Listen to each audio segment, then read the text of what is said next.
With one of the best savings rates in America, banking with Capital One is the easiest decision in the history of decisions. Even easier than choosing Slash to be in your band. Next up for lead guitar. You're in. Cool. Yep, even easier than that. And with no fees or minimums on checking and savings accounts, is it even a decision? That's banking reimagined. What's in your wallet? Terms apply. See CapitalOne.com/bank for details. Capital One N.A. member FDIC.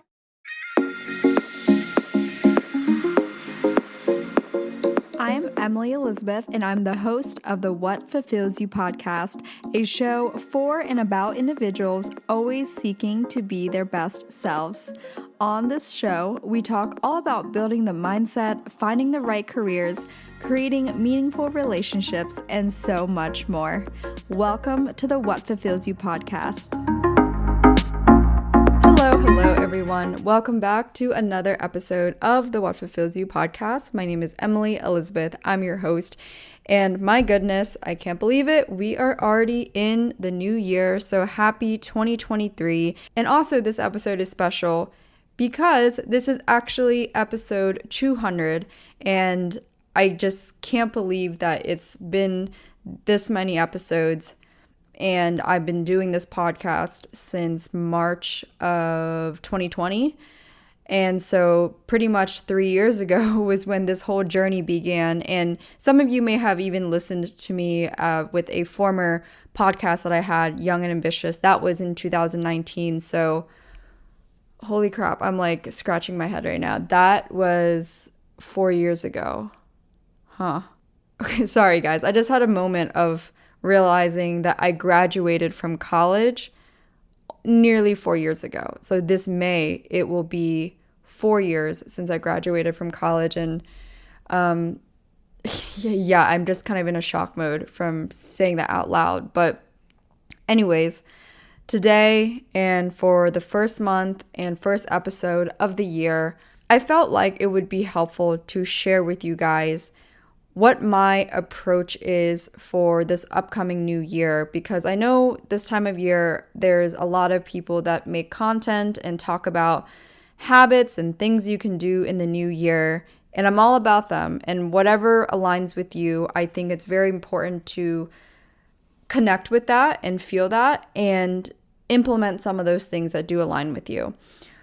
But for those of you who are feeling a bit stuck and maybe you are just unsure of where to begin, because sometimes it feels overwhelming to think about how you're going to approach the new year, this approach that I will share today may be helpful for you, because I think of it as practical and also mindful.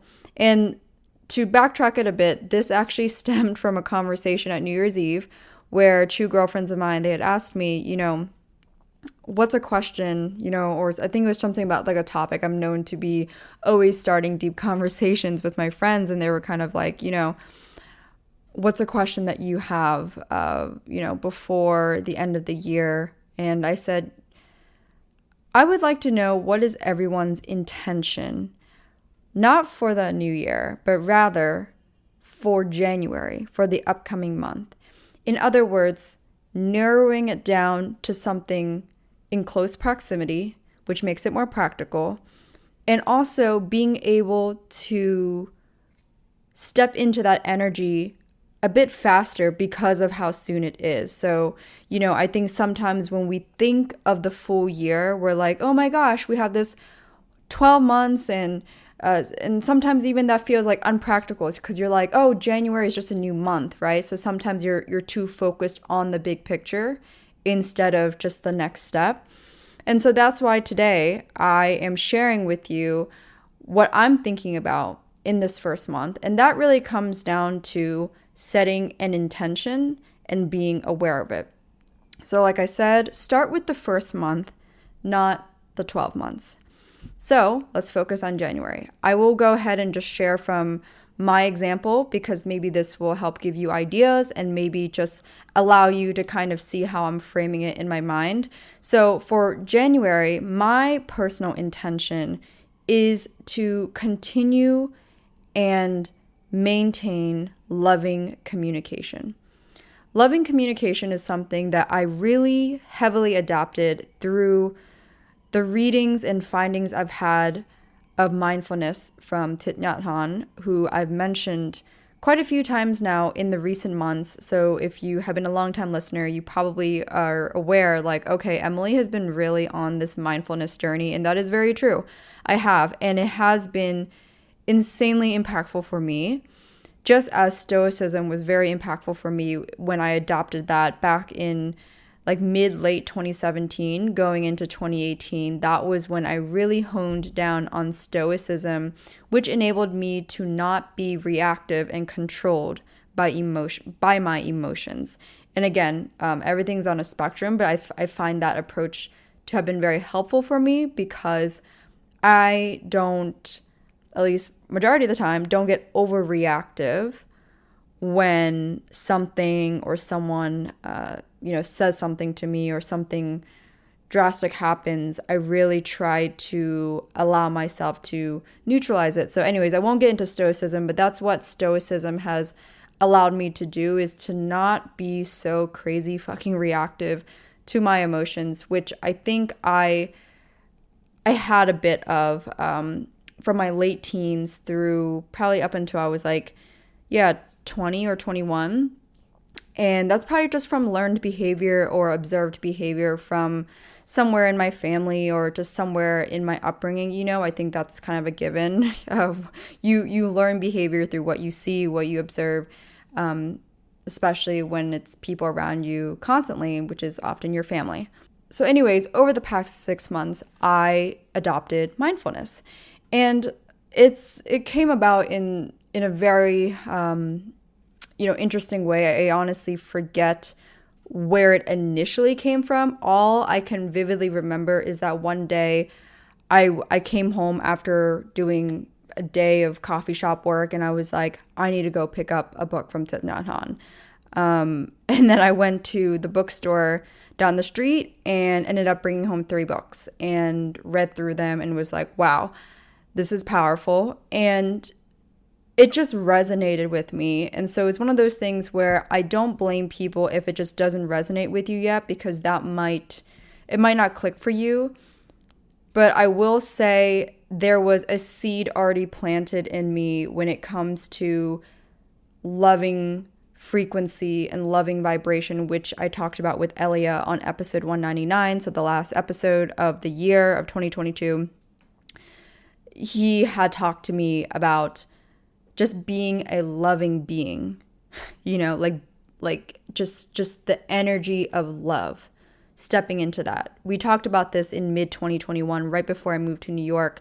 And that was a seed already planted in my thoughts, but it really, really clicked for me once I picked up mindfulness, because while I understood the benefits of being just an energy of love and stepping into that every single day, I don't think I really knew how to, though, even though there is no progression towards it. But I just, there was a little bit of a block for me. I think I had 80% of it, but the last 20% really came to me when I picked up mindfulness, because something that I learned in this teaching is that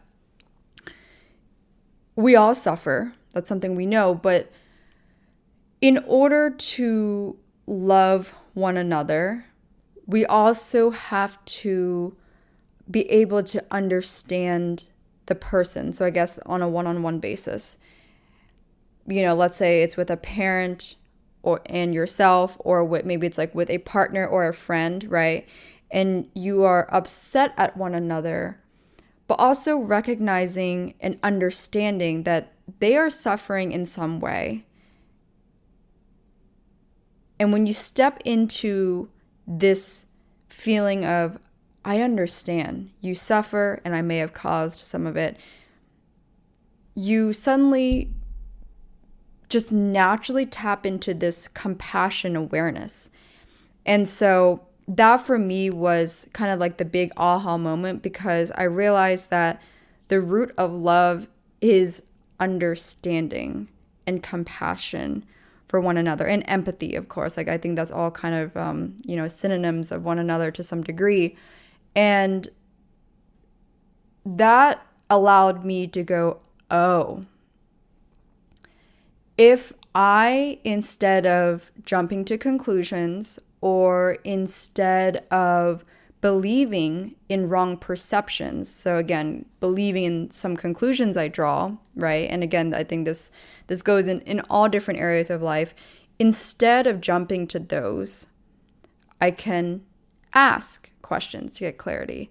I can practice really trying to step into the shoes of the other person, not to feel the same feelings necessarily, but this is my interpretation again, but to rather like try as best possible to deeply understand, even though there's no way to 100% feel it, but to get as closely as possible. Because I think when you do that, when you pause and you actually try your deepest, hardest, best to understand someone, especially when you deeply disagree with them, you suddenly just have compassion because you go, they are human, right? Like they also suffer and feel the same things that I feel. And therefore, I love them for that because they are human and that's okay. With one of the best savings rates in America, banking with Capital One is the easiest decision in the history of decisions. Even easier than choosing Slash to be in your band. Next up for lead guitar. You're in. Cool. Yep, even easier than that. And with no fees or minimums on checking and savings accounts, is it even a decision? That's banking reimagined. What's in your wallet? Terms apply. See CapitalOne.com/bank for details. Capital One N.A. member FDIC. And I basically just simplified it at the end there. But to round that out, the reason why my intention is focused on loving communication is because that has been a huge practice of mine towards the end of this year. I want to enable it. I want to increase that and practice it more. I think it's a great place to start for the new year, especially because my priorities revolve around cultivating and maintaining meaningful relationships with people around me. And so through loving communication, I also subconsciously remind myself, because I set this intention for the month, for the next 30 days, I'm like, okay, the question is how? How do I practice loving communication? Well, I must be present, so in the moment. I must be at peace. And I also must be feeling a sense of compassion to communicate with someone. So if I'm not in that state, if I'm agitated or deep in my emotions, then I need to step back and cool the flames a bit.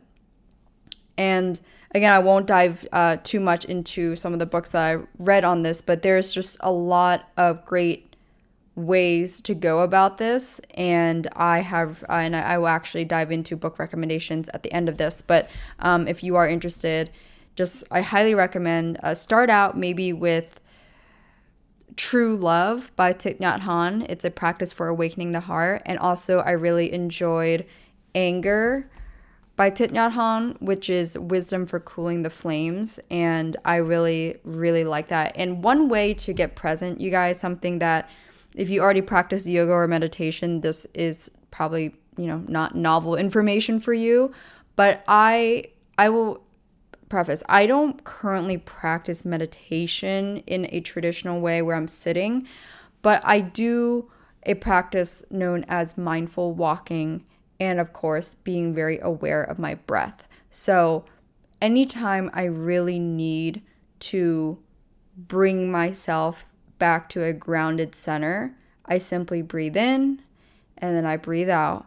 And I do it sometimes even a few times even on the subway, while I'm walking, wherever. It just forces your mind and body to reconnect immediately because all you think and feel is your breath. Your focus is there.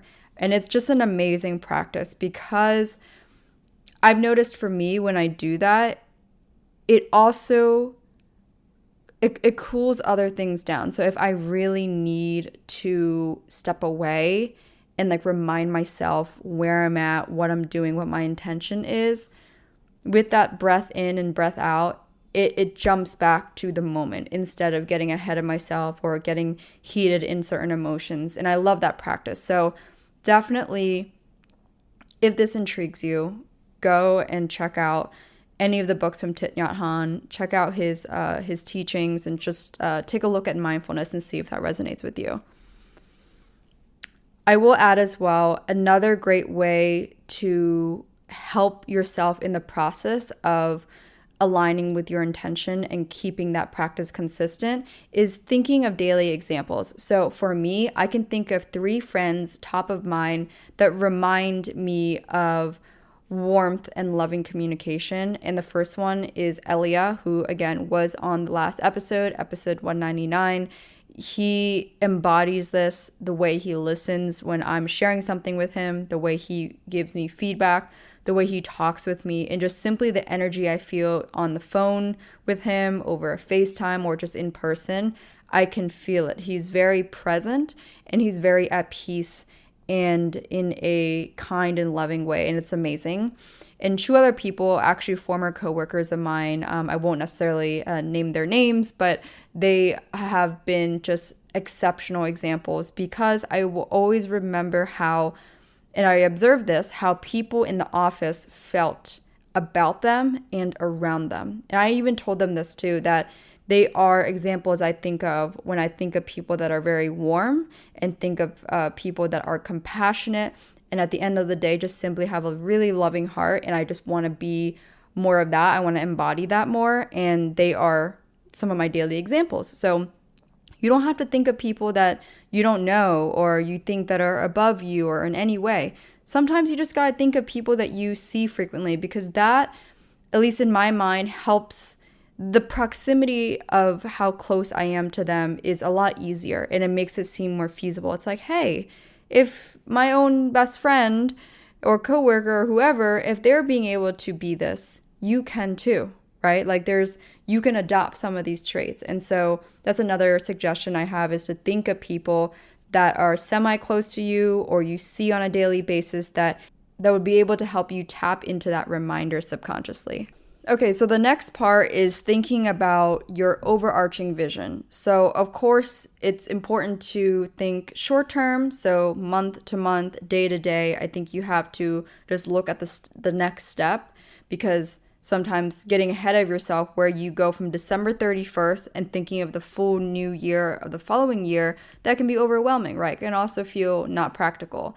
So instead, I take the month to month approach, and of course day to day, and then I combine that with thinking just in general of my overarching vision and my direction. And I usually give myself like 1 to 3 years span. I did this when I was from 24 to 26. I'm not 26 yet, but again, it's meant to be just an overarching outline, and also it's not going to be down to the detail. It's going to be general things that you would like to see yourself be doing or having, whatever that looks like, just a general vision, and that can kind of guide you direction-wise.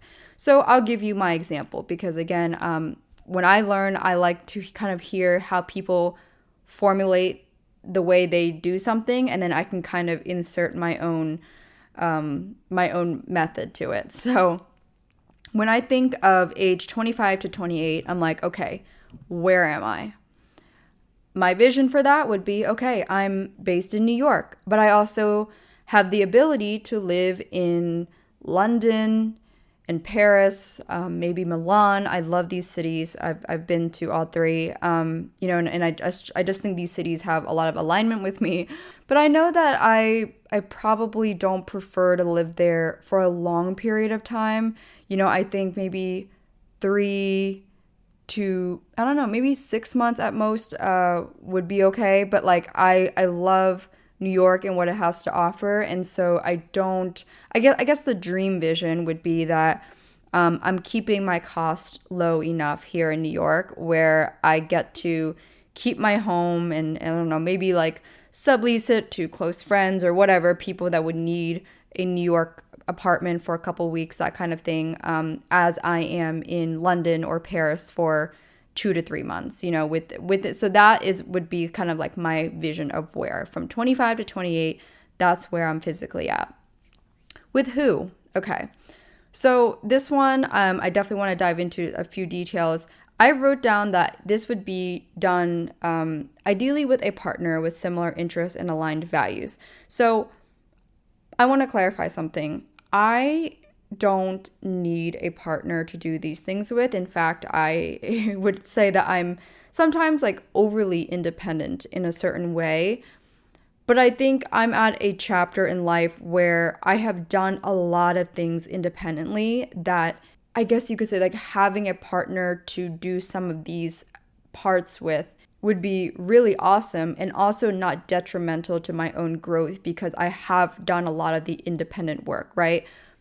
To be fair, I say that because I think sometimes it's usually the opposite, where young women especially haven't had the time and or experience to really explore themselves as a person and really get to know themselves without being attached to someone else. And for good or for bad, I mean, I think it's a mix of both in a way where, I had that experience at a very young age. I moved 3,000 miles away from my hometown at 18, and I went to college, did the young adult life in Southern California. Again, a completely different environment. So I learned a lot about myself. I grew a lot. I adulted very fast. I also was in a relationship for 3 to 4 years with the same person from 18 to 22, which taught me a lot about how to be a better partner, better in just kind of like relationship vision. But because of that experience of having a partial breakup in between and then proceeding forward without this person, I've had that experience of, okay, going from being extremely attached to being more independent, and then to being independent while also being in a relationship, and then back out to being single and healthily independent, right? So, from 22 to 25, which is where I'm at now, I've lived in Orange County, Los Angeles, and New York. This is all in the US for those of you who are outside. Orange County is 45 minutes south of Los Angeles. And so for me, the independent part of my growth has been a lot already. And so exploring the world and doing certain things completely independent is not necessarily a need for growth anymore, if that makes sense. So I think that's why I write that ideally it's with someone, a partner perhaps, that have similar interests and values. And this also, in my opinion, creates a subconscious awareness of misalignment that I come across. So maybe, simple flings, the casual dating, things like that. I can see, for me, that's just all very closed off, and it has been pretty closed off, I would say, ever since I moved to New York, in the sense where if I felt energetically that this was very short term, I didn't put a lot of energy into it, and also probably pushed it aside a lot faster than I did in my past, because I knew subconsciously that my priority is around meaningful connection. And if I know and can sense that I don't have that with someone, especially like a male partner, then I wouldn't keep that around, And again, one might argue, well, that should always be the case. But to be fair, I think in your early to mid 20s, you have a lot of flexibility and you're young. And so I've had that experience where I was just kind of on the fly and was having fun in different cities. And I think that is great and healthy, because one kind of needs that out of their system at some point, and 20s is usually the best time to do that. But there also comes a point where you're like, okay, I have experienced that and I no longer really need that. And of all things, it's also just not in alignment with me anymore. So the last two parts for overarching vision for 1 to 3 years, second to last question would be how. Okay, like how would I be doing all these things? How would I do this with a partner? How would I, in my case, have a base in New York, but also have the ability to live in Europe for 2 to 3 months at a time? Well, I think for me, that would come down to affordability. How do I make that affordable for myself? Okay, work backwards. Create a financial environment that allows me to have flexibility. What does that mean, Emily? Okay, well, I have to be practical then to keep some costs lower when possible. So some examples for me would be only purchasing simple statements and layers. So I'm talking about in clothing, right? Sometimes I would spend, if I spend money there, how can I be practical in my spending there? So that's a great place, not being reckless with spending on clothing that you are probably aware that you just might not wear that much or is not a lifelong piece. And I think another great example is rent. For me right now, I live in a studio apartment. I've lived by myself ever since graduating from college. But one temptation I've had is thinking about upgrading to a 1-bedroom. Now, I would love to, because I do miss having a 1-bedroom and just having that little corner where it's like my sleeping zone, my, all that kind of stuff. But at the same time, I don't necessarily need it. It's just a desire. And so that is where I think about, okay, Emily, if your overarching vision over the next 1 to 3 years is to be able to do these things and especially like the physical living experience, like be all in all these places, how do you afford that, right? And the question is, I think it comes down to, do you value your 1-bedroom upgrade more, or do you value being able to maintain a New York home base while, living and subleasing some apartment in London for 2 months, right? And so it kind of, I think, comes down to that, to be honest. It's just what matters most in the long run. And then lastly, a great question to ask yourself is, okay, then what are my priorities over the next few years, right? So you notice in all of this, I'm not grinding it down to the detail, and I'm also not saying this is exactly how it's going to be, but I'm saying this is kind of the direction I would like to go in. This is how I foresee the path, and so therefore I'm going to walk this way. I think that's the biggest thing, is when you're unsure of what the hell you're doing, think about just the basic overarching things, because when I have ever felt a little stuck or even lost, that's the key, is like, you gotta kind of figure out the direction. You don't need to know how long it's gonna take. You don't need to know what's gonna happen, what's not gonna happen along the way. You just need to know, okay, am I going north, south, west, east, where, right? Like kind of in that sense. That has always been very helpful for me, is knowing which way to turn and then just go and then adjust along the way. So lastly would be priorities. In my example, I would say my priorities would come down to expanding on this podcast, because I just enjoy this so much. I love sharing whatever I learn in my personal experience with you guys. I love building connections through the guests I have on the show, and of course, learning from these guests and so forth. Other priorities would be around relationships. So that includes lifelong friendships, because that's just so important to me, but also a really strong romantic relationship, in which to be fair, you guys, I keep relatively private on my social media and my podcast. But I certainly do and will discuss my romantic life to some degree when there's a lot of time allotted. So a lot of time, like just not being in the present about it, if that makes sense, right? So, I wasn't talking about my former relationship in the present moment, but nowadays I can talk about it because it's been years since that relationship. And especially I was talking about it more, I want to say back in 2020 and 2021, because that was like 1 to 2 years out. And I remember there were even certain things I didn't want to share yet because it just felt like too close. But once it was like 9 to 12 months or even a year and a half later, I was much more open to share what I really learned from it and anything that I found useful that could help people also navigating relationship hiccups or obstacles in their 20s. Okay, so lastly, I'm going to dive into a few book recommendations because I haven't shared some of this in a while.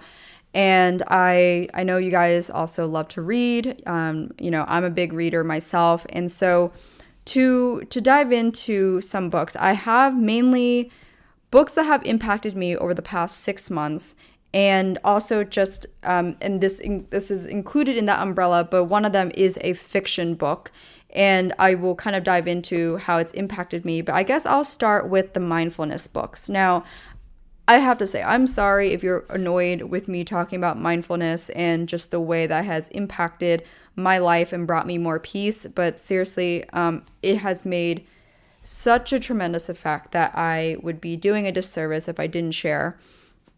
So the 3 books that really hit me well, I would say the first one from Thich Nhat Hanh is No Mud, No Lotus, The Art of Transforming Suffering. So this is a really great book if you have in recent times been just going through your own struggles and whatever it looks like. Maybe it's in your career, maybe it's in your relationships, maybe it's in just your personal growth, whatever that looks like. I think this book would be really helpful for that. And I think the beauty and biggest takeaway I've had from this one, No Mud, No Lotus, is that you cannot have happiness without suffering. Just like you cannot have the best of the best without the worst of the worst, right? It comes with the territory. And I think that's the beauty of it, is when you actually accept that and when you go, that's just part of nature, right? You, at least I don't want to say you, I should say for myself, it allowed me to not identify with any kind of struggles or suffering per se as much as he uses the word suffering. And so I think the biggest one too is that I didn't get overwhelmed by these feelings, but I rather allowed myself to just feel it, accept it, and go through it, which in a way has allowed me to feel better and more present in the process, right? I think the reason why I mention that is because sometimes we opt for a distraction. We opt for a method that doesn't make us feel the tough feelings. And the funny part with that, from my life experience and from what I've read in different books rather, is that if we avoid something, avoid doing it, procrastinate, whatever, in any parts, it just ends up being worse later on. Meaning that if you avoid certain feelings, and you try to kind of cheat your way out in a way, like take the shortcut, you will feel the burden of that later. So my biggest thing has always been just do the work now. It'll be at the very least less difficult now than it will be later. And I take that especially in finance. Don't spend the money that you don't have right now, because you will suffer later. Another great book that really opened my heart and enabled me to tap into understanding one another more, and also my compassion for people, is the book True Love, A Practice for Awakening the Heart by Thich Nhat Hanh. It's very small. By the way, all of his books are very easy to put in your purse. So I carry these books with me on the subway, whenever I'm just like on the go. Even like at dinner, I will have a tiny book because his books are just so perfect for a purse.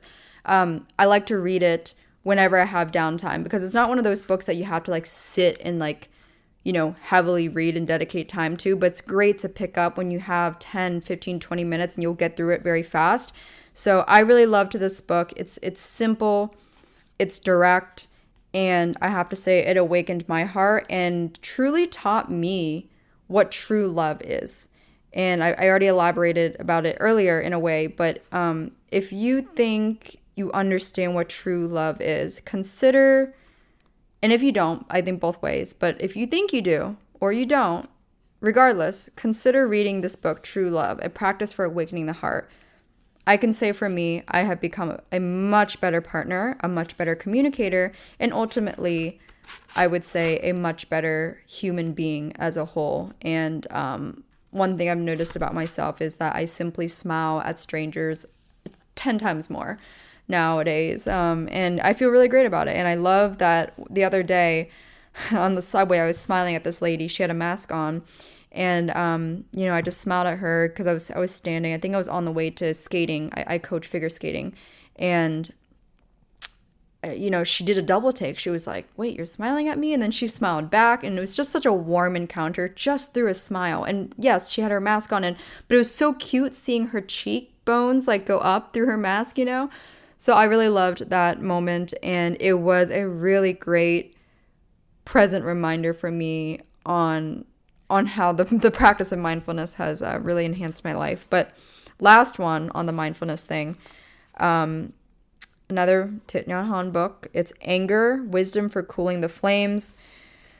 I don't really know what to say about this book, except that, like, maybe this might not be the best place to start. I think the other two are probably easier. Those are ones that I've started with, but Anger was one that really reiterated a lot of his lessons and his teachings, but also I think tapped into a bit more of, seriously, like, yeah, what to do when you're feeling those heated emotions. And I think, again, we have to acknowledge we feel those because we are human, right? But how do you handle it in the moment? How do you actually step away and then come back to a conversation? How do you approach a conversation from a peaceful place when you're feeling angry, right? All these things. So I learned a lot from that book, but those three have been very tremendous and profound on my personal growth. And if you need a little nudge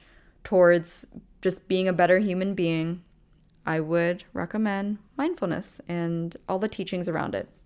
So last book, it's the fourth one, and it is a fiction book, but this is especially for my New Yorkers out there. I know I have a cute New York community here, and I love you guys. And by the way, tangent, but if you ever run into me on the subway or wherever, and even if I look like I have a resting bitch face, please feel free to say hi to me. This happened a few weeks ago. Somebody saw me, but maybe I didn't look as warm, and they told me, and I was like, oh my gosh, I'm sorry. I was probably in a rush, but yeah, please feel free to approach me. I do love chatting with you guys, and I do intend to have more like community connections this year, and whether that's like cozy dinners or hosting one at my apartment, or in the springtime hanging out at the park, things like that. I definitely will be doing that here in New York City. So if you are based in the New York area, surrounding area, wherever, please follow the Instagram at What Fulfills You, because I do post on the Instagram story there about setting up connections and dinners and things like that. So check it out there. But last thing, this novel is called New York by Edward Rutherford. I think that's how you say it. It's just New York, the novel. It's fiction, but the history behind the entire story, so everything throughout the actual book is true except for the characters and the small things that happen. Okay, so the actual storyline is fiction, but everything else is historical and is actual history and true. So I used to actually not care much about this sounds really shitty to say, maybe reading history books, or maybe understanding better like where things come from, or why things happen the way they did, or why things are the way they are now. And my goodness, when a special someone gave me this book, it just fascinated me. It made me so much more curious about New York. As I walk through the streets here in Financial District or anywhere in Manhattan, I can just imagine what it used to be 100 years ago, or 200 years ago. It's just crazy because of this book. And I like reading fiction, especially because I read a lot of nonfiction already, so a lot of personal growth, spiritual books, things like that. But with fiction that really touches on an interesting topic or historical period, it makes my mind go into another world, and that also helps me in different ways too. So if you are like that as well, and you do enjoy learning about history in a really fun, engaging way, or you are also just curious about New York history and you do enjoy reading fiction, definitely pick up this book. It's called New York, the Novel by Edward Rutherford. That is all for today's episode. I hope you enjoyed this and found it helpful and perhaps a great way to kick off your new year. And if you have any similar approaches that you are taking on for 2023, please be sure to let me know, comment on the latest post, DM me on Instagram at What Fulfills You. And again, I'm so grateful to have this community, for you to be tuning in However frequent you are, it really means the world. So thank you as always. I appreciate it from the bottom of my heart, and I will chat with you all in the next episode.